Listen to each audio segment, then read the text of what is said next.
Assalamualaikum warahmatullahi wabarakatuh. Video ini merupakan video pertama dalam materi Excel. Dan sebelumnya saya berterima kasih kepada teman-teman semua yang telah mendukung channel kelas online. Baik, topik pertama kita dalam seri ini adalah mengenal lembar kerja pada Microsoft Excel.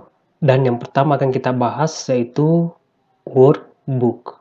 Ketika kita menyimpan suatu file Excel di media penyimpanan komputer kita, file Excel tersebut dinamakan dengan workbook atau buku kerja. Nah, workbook adalah tempat atau area di mana kita melakukan bermacam aktivitas utama pada Microsoft Excel, termasuk menginput data dan menghapus data. Workbook Excel ini dibagi ke dalam bagian-bagian lebih kecil yang disebut dengan worksheet atau lembar kerja pada Microsoft Excel. Setiap kita membuka aplikasi Microsoft Excel, secara default, Excel sudah menyediakan 3 worksheet atau biasanya disebut dengan sheet saja. Nah, jika workbook itu diibaratkan buku, maka worksheet ini adalah lembar kerjanya atau halaman pada buku. Dan kita bisa mengganti nama worksheet dengan cara diklik kanan worksheet yang akan diganti namanya, kemudian kita pilih rename. Misalnya di sini halaman 1. Dan kita juga bisa menambah worksheet maksimum 255 worksheet dengan cara klik pada bagian ini atau pada bagian tanda plus. Maka secara otomatis akan ditambahkan worksheet atau halaman baru pada workbook. Dan tidak hanya itu, kita bisa memberikan proteksi isi pada worksheet dengan tujuan agar file kita nantinya tidak bisa diedit atau dihapus oleh orang lain. Misalnya pada halaman 1, ini saya ceritanya punya data, misalnya A. Ketika saya ingin proteksi halaman 1 dengan cara klik kanan, kemudian protect sheet, kemudian di sini kita menentukan password untuk proteksi untuk sheet halaman pertama. Misalnya kita tulis passwordnya, misalnya 1, kemudian OK. Sekarang kita konfirmasi passwordnya 1, kemudian OK. Nah, ketika ada orang yang ingin mencoba mengedit atau menghapus isi dalam worksheet ini, maka akan muncul pemberitahuan seperti ini. Jadi kita tidak bisa menghapus atau mengedit pada sheet yang diberikan proteksi password selama passwordnya tidak dibagikan kepada orang lain. Nah, untuk menghentikan proteksi password, tinggal klik kanan, kemudian kita ambil unprotect sheet. Masukkan passwordnya, kemudian klik tombol OK. Sekarang kita coba hapus. Dan kita juga bisa menghapus worksheet dengan cara diklik kanan, kemudian pilih delete. Selanjutnya, di dalam worksheet ini dibagi dalam beberapa bagian, yaitu kolom, baris, sel, dan rank. Kolom yaitu alurnya secara vertikal pada lembar kerja Microsoft Excel yang diwakili oleh huruf A, B, C, dan seterusnya dengan jumlah kolom maksimum 16.384.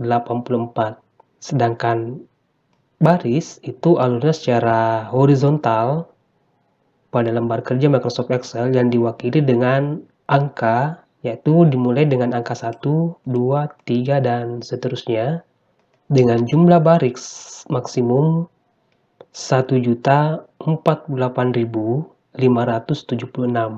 Selanjutnya, sel.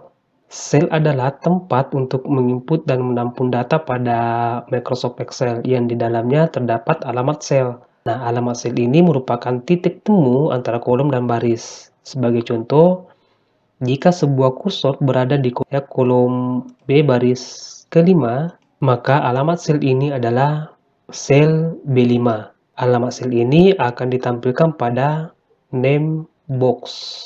Nah, saya rasa alamat sel ini atau nama sel ini nanti penting ketika kita belajar nantinya data kalkulasi atau fungsi rumus dan formula. Selanjutnya adalah rank. Rank adalah gabungan dari beberapa sel atau bisa juga diartikan gabungan dari beberapa kolom atau baris, ring juga mempunyai alamat, yaitu dengan cara membaca alamat sel. Misalnya, jika saya blok mulai dari sel A1 sampai sel E5, seperti ini, maka ringnya adalah A1 titik koma E5. Jadi, ketika kita memblok beberapa kolom atau beberapa baris dalam lembar kerja Microsoft Excel, maka itu disebut istilah ring atau kumpulan beberapa baris dan kolom. Nah, sedangkan untuk menambahkan kolom dan baris pada Microsoft Excel, ini tinggal kita posisikan kursor pada kolom D, ini diklik kanan pada bagian ini, kemudian insert. Nah, hal yang sama kita lakukan setelah huruf C itu ada D, ini bisa kita posisikan kursor di kolom F, klik kanan, kemudian insert. Begitu pula untuk baris, pada baris keempat, biasanya setelah angka 1 itu 2, klik kanan, insert. Nah, baris ke-6, diklik kanan, kemudian insert. Ini angka 4. Nah, untuk menghapus kolom pada Microsoft Excel, ini hampir sama dengan menambahkan kolom. Ini tinggal kita posisikan kursor bagian ini, misalnya kolom A kita mau hapus, ini diklik kanan, kemudian kita pilih delete. Untuk baris, misalnya kita mau hapus baris pertama, ini klik kanan, kemudian delete. Nah, untuk mengubah lebar kolom, ini biasanya kita tarik pada bagian ini.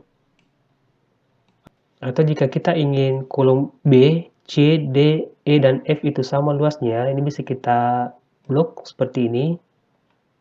Kemudian kita tarik salah satu garis pada kolom yang diblok.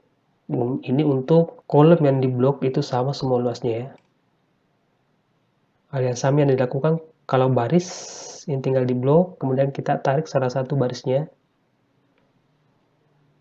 Saya rasa cukup untuk materi kita kali ini. Jika ada yang ingin ditanyakan, silakan ditulis di kolom komentar di bawah video dan jangan lupa di-subscribe.